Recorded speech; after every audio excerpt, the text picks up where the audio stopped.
What if I told you that most women go their entire lives without ever understanding the one thing that would make a man crave them, not just physically, but psychologically, spiritually, soul deep? Not because they aren't worthy, but because they've been taught to suppress the very quality that ignites his desire. Imagine this. You're sitting across from him. The silence stretches between you like a thread of tension. You've played it right. You've been agreeable, smiled just enough, listened more than you spoke, but something still feels flat. His eyes glance at his phone. He says he's tired. He leaves without looking back, and inside, you wilt. Not because you need his approval, but because something sacred in you remained unseen. A piece of you that was never called forward. A piece he never knew how to crave. Carl Jung once said, "The privilege of a lifetime is to become who you truly are." Yet how many women have traded that privilege for approval? For being nice? For being low maintenance?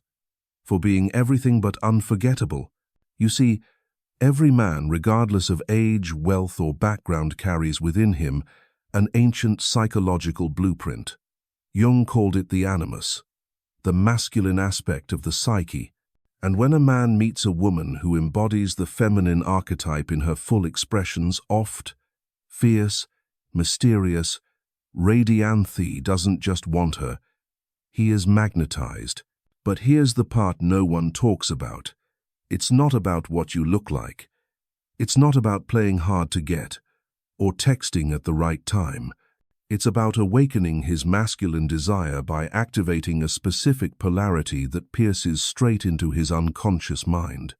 And that polarity, it's feminine sovereignty, not passivity, not neediness, not performance, but a kind of quiet, embodied power that whispers, "I see who you are, but I don't need to chase it.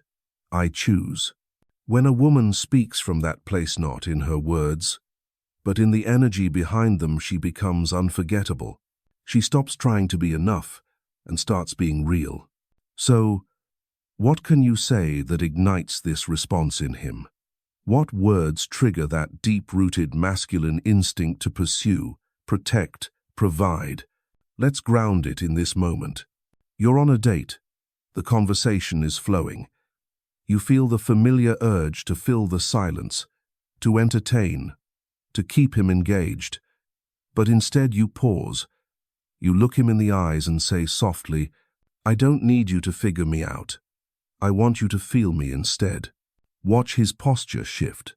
Watch how his mind slows.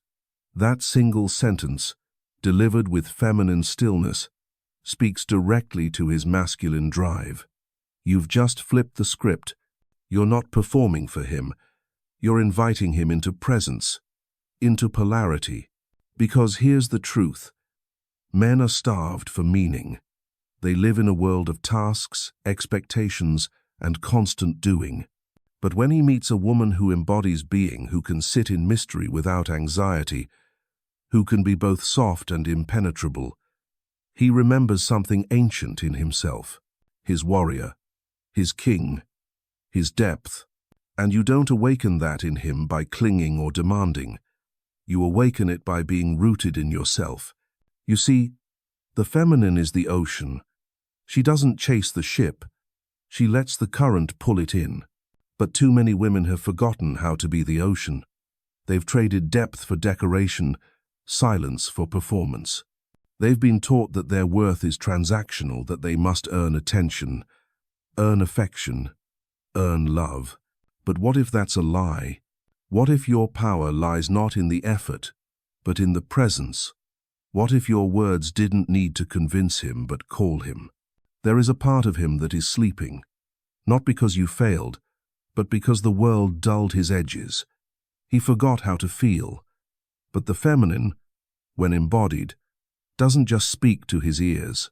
She speaks to his instinct. And instincts don't respond to logic. They respond to energy, to contrast, to the moment when a woman leans back and says with her eyes, "You may enter, but only if you meet me in truth." That's what triggers his masculine desire. Not control, not pursuit, not perfection, but permission, subtle, sovereign, sacred. And the most powerful thing? You don't have to fake it, because that version of you already exists. She's just been buried under layers of shoulds, shame, and silence. But she's still there, waiting for you to remember. And when you awaken, you reclaim her, you don't just awaken his desire. You awaken yours. If this message is stirring something in you, don't ignore it. Let it rise. Breathe into it, and stay with me. She's the one who once danced without shame, spoke without second-guessing, and dreamed without apologizing. The wild one, the knowing one, the one who knew her worth without needing anyone to mirror it back. But life has a way of taming the wild. Little by little you were taught that softness meant weakness, that mystery was manipulative, that your deep emotions made you too much. And so you dimmed. You became easy to love in all the ways that didn't truly honor you. And in doing so, something crucial was lost. The very energy that awakens the masculine. Carl Jung described the shadow as the unconscious part of the psyche. We hide, repress, or deny. For women, this often includes the darker aspects of the feminine urge: longing, sensuality, power. We're told to be agreeable, digestible, safe. But men do not crave safety in a partner. They crave aliveness. Here's the paradox. The more you hide your intensity, the more invisible you become. So when you say something that disrupts the pattern, when you speak from that shadow, not to manipulate, but to liberate, shocks the masculine awake. Let's bring this into focus with another moment. You're in a conversation with a man who's unsure, hesitant, half-present. Maybe he says, "I'm just not ready for something serious." Or, "I need to focus on myself right now." You might have tried to soothe his fear, to convince him, to make yourself more convenient. But the awakened feminine, she pauses, feels the ache in her body, the pull to self-abandon, and instead, she lets a deeper truth rise. She looks at him not with resentment, not with desperation, but with unshakable clarity and says, "That's okay. I'm not here to make you ready. I'm here to be chosen by someone who already is." Do you feel that? It's not about punishment. It's not about playing games. It's about standing so firmly in your own soul that you no longer negotiate your worth for crumbs. This is the moment when the masculine desire is triggered not just for your body, but for your energy, your integrity, your self-respect. Because when you stop proving yourself, you start becoming a mirror, and men will either rise to meet you, or they will disappear. Both are gifts. You see, the feminine is not here to beg for love. She is here to inspire devotion.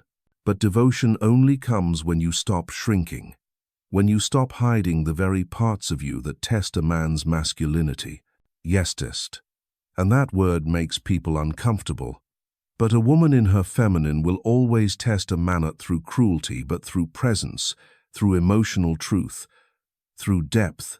The test is this: can he hold her storm without collapsing? And if he can, he feels alive, useful, needed, masculine. That's the secret. It's not about being easy. It's about being real. It's not about catering to his ego. It's about challenging his soul. When you say something that holds your truth without trying to soften it for his comfort, you become the woman he didn't even know he was waiting for. The one who doesn't need him but who inspires him to become better, stronger, fuller, just by standing in front of her. That kind of woman, she's unforgettable. She lingers in his thoughts, in his bones, in the places no other woman touched. And it doesn't take a paragraph. It takes presence. It takes stillness. It takes one line, delivered from your center, not your fear. I'm not afraid to walk away from anything that doesn't match who I'm becoming. Say it, breathe it, believe it, because when you do, you're no longer operating from lack. You're no longer seeking validation. You're becoming the embodiment of the archetypal feminine, the queen, the lover, the mystical rolled into one radiant, unshakable presence. And from that space, you don't chase. You don't perform. You don't shrink. You choose. Now, maybe this feels new to you. Maybe the voice of self-doubt is already rising. What if I scare him away? What if I end up alone? What if I'm asking for too much? But hear this. The fear you feel is not proof that you're wrong. It's proof that you're growing. You've lived in patterns for so long that anything unfamiliar feels dangerous. But danger is not the same as alignment. And safety, without growth, becomes a cage. You were not made to be in a cage. You were made to be remembered. Let that truth settle in your bones. Let it sink into the part of you that's been waiting for permission. You nod when you want to scream. You agree when something inside you says, no. You smile when you're aching. Not because you're weak, but because the world taught you to survive this way. But survival is not the same as living, and silence is not the same as peace. Carl Jung warned us, until you make the unconscious conscious, it will direct your life, and you will call it fate. So many women confuse their patterns with their personality. They say, I'm just an empath, when really, they've never felt safe to have boundaries. They say, I don't want to seem difficult, when really, they've just never been loved without conditions. But your voice, your raw, honest, embodied voice is not a threat. It's a compass. It's how you carve space in this world, not as someone's reflection, but as someone's mirror. And when you use that voice in your relationships not to control, but to reveal, you trigger something ancient in a man. You call forth the part of him that wants to penetrate reality, to protect, to stand firm in the face of truth. Let me paint this moment for you. You're with a man who's powerful in the world. Maybe he leads teams, makes money, commands attention. But around you, he softens. Not because he's weak, but because you see through him. Not into his achievements, but into the parts of him no one else ever touches. Most women try to impress a man like this. You don't purposefully don't palms. Instead, when he withdraws or gets distracted, you pause, you breathe, and then you say, I don't need your attention. I want your presence. And if you can't offer that, I'd rather hold my own. You don't say it with blame. You say it with truth, with grace, with unapologetic self-awareness. And in that moment, you do something no surface-level seduction tactic ever could. You pierce his armor. He feels it not just in his ears, but in his gut. You've just disrupted the performance. You've stepped outside the script. And now he has a choice. Rise into presence or fall into avoidance. Either way, you remain whole. Because here's what most women don't realize. When you fear losing a man more than losing yourself, you've already abandoned your power. But when you choose yourself first again, and again you become the muse, the mirror, the mystery, and the masculine doesn't forget that energy. He may walk away. He may wrestle with his ego, but he'll remember you in the quiet hours, in the relationships that don't reach him, in the spaces where no one dares speak truth the way you did. That's the echo of the feminine archetype, the siren, not of seduction but of sovereignty. And this isn't about being cold. The feminine is not a fortress. She's a wild landscape. She feels everything. But she doesn't abandon herself just to be understood. She doesn't twist her truth to fit inside someone else's limitations. She lets her words be spells, because they are. Every time you speak from your center, from that space beneath performance and fear, you cast a spell not on him, but on yourself. A spell that says, I am worthy of being met, and I will no longer pretend otherwise. Do you know how powerful that is? When a man meets a woman who speaks this way, soft but firm, emotional but grounded, vulnerable but unshaken, he feels something crack open. It's not attraction, it's not arousal, it's reverence. Because what you're really saying is this: I honor myself enough to walk away from anything that dishonors me. That line, it doesn't require volume, it doesn't require drama. It only requires clarity, and clarity is rare. Clarity disarms men, because so many women have been trained to ask for love in disguise, to hint, to bend, to mold themselves into whatever will keep the peace. But you're done with peace that costs your soul. You're choosing peace that comes after the fire, after the burn, after the boundary. And when you begin to speak from this place, you won't just trigger his masculine desire. You'll attract the kind of man who isn't afraid of your power, who doesn't flinch at your honesty, who doesn't shrink when tested but leans in, because he knows you won't settle for anything less.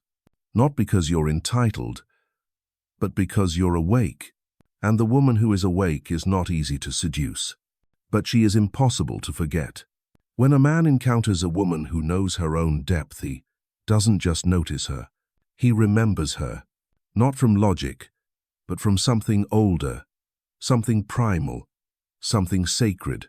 Because deep down, every man is longing for something more than beauty, more than compatibility, more than a good conversation.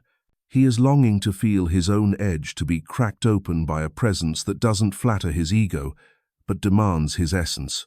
And that kind of feminine presence, it doesn't come from trying to be sexy. It comes from being so in tune with your own worth that your energy itself becomes the challenge. Carl Jung understood this deeply. The animatha inner feminine within a manis, incomplete without integration. He is always, on some unconscious level, seeking her. But not just any her that reflects the fullness of feminine archetypes. The maiden, the lover, the mother, the mystic, the queen, the dark feminine. It's this multi-dimensional energy that awakens his masculine core. Not flatness, not obedience, but the electric unpredictability of a woman who is alive within herself. And you awaken that electricity not by acting mysterious, but by becoming rooted in your emotional truth. Let's say you're texting with a man. The exchange is light, flirty, but it's drifting into the superficial. You feel that familiar tightness in your chest, that voice that whispers, "Say something sweet. Keep him interested. Don't be too intense." But instead, you pause. You lean into your depth, and you write. It's easy to flirt, harder to be real. I crave a man who can hold both. Now pause. Feel that. It's a sentence, yes, but it's also a test not of his value, but of his capacity. You are signaling that you won't be satisfied with surface connection. You are inviting, not forcing, not begging, but inviting him to meet you in the deeper waters. This is not manipulation, it's embodiment. Because the feminine doesn't pull him in, she calls him forward. That line, it reveals more than your preferences. It reveals your standards, your emotional landscape, your refusal to play small. And that's what makes a man step into his masculine not as a reaction, but as a choice. You've created polarity, not with control, but with contrast. The feminine creates contrast by being still where he is rushing, by being intuitive where he is analytical, by being emotionally honest where he is performative. That contrast is what turns connection into magnetism. But let's be honest, embodying this energy takes courage. It means saying things that might shake him, walking away when it's easier to stay, holding your boundaries even when you long for closeness. It means trusting that the man who's meant for you won't be scared by your truth. He'll be inspired by it. Here's another phrase. a phrase that reveals your standards while igniting his deepest masculine wiring. If you want access to me, you have to move with intention, otherwise I lose interest. Direct. Feminine. Unapologetic. No games, no bitterness, just clarity. And clarity cuts. But it also awakens. Because here's what no one tells you. Men aren't afraid of intensity. They're afraid of inadequacy, of not being enough, of failing in the eyes of a woman who sees clearly. And when you show him that you do see clearly, but you will not lower yourself to stay in confusion, you become the very thing that calls him into integrity. That's what feminine energy does, when fully owned. It doesn't ask, "Will you love me?" It asks, "Can you meet me here?" And that question, when asked from a place of wholeness, the fire that forges the real from the fake. Most men have never been asked that question without it being laced with desperation or manipulation. But when you ask it with stillness, with grace, it strikes him deep. He realizes you don't need him to become your source of validation. You are your own source. And in that realization, a rare thing happens. Respect, followed by desire, followed by action. This is not a fantasy. It's a blueprint, a call to rise. And it only works when you're willing to let go of what is comfortable in order to embody what is true. So pause here. Take this in. You don't have to be more feminine. You don't have to force softness or fake confidence. You only have to stop hiding the woman you already are beneath the layers of fear, compliance, and self-editing. Because the words that awaken a man's desire are never rehearsed. They are remembered. From the soul, from the wild. From the place inside you that already knows what she deserves. There comes a moment in every woman's journey where she stands at a crossroads, not between two men, not between right or wrong, but between who she's been and who she's becoming. It is a moment of unbearable clarity. The noise of the world fades. The old roles lose their grip. The hunger to be chosen, to be seen, to be validated dissolves. And what remains is truth. A truth that is both terrifying and freeing. No one can give you what you won't first give to yourself. Carl Jung spoke of individuation, the process of becoming whole, of integrating your light and your shadow, your dreams and your demons. And for the feminine, this process often begins in heartbreak, in that aching void where you realize you've been performing for love that could never see you. But here's what no one tells you. That heartbreak is holy. It cracks open the shell of your conditioned self and reveals the woman underneath, the one who is no longer afraid to feel deeply, to speak boldly, to choose fiercely. This woman, she doesn't beg for energy. She radiates it. She doesn't try to make someone stay. She simply says, "If you cannot meet me in truth, I release you in peace." And she means it, not as a threat, not as a test, but as a prayer to her own soul. May I never again betray myself for the illusion of love, because real love requires space. It requires the courage to let go of what isn't aligned in order to create room for what is. And when a man meets a woman who lives this way, something in him shifts. He can no longer run the old scripts. He can't play the same emotional hide and seek, because now he's been seen, and not just seen called. You didn't try to earn him. You didn't beg him to stay. You simply showed him your essence, your boundary, your invitation. And that's what awakens the masculine hero inside him, not the boy who seeks comfort, but the man who is willing to rise, to pursue, to choose, not out of ego, but out of reverence. This is the power you hold, not in your body, not in your charm, but in your energy, in the frequency of your self-respect, in the quiet fierceness of your voice when you say, "I won't compete for what's already mine, and if it isn't mine, I won't force it. These words, they are the final key. They signal the end of performing and the beginning of embodiment. They tell him and the universe that you're no longer waiting to be chosen.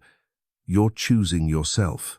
And from that space, you become unforgettable.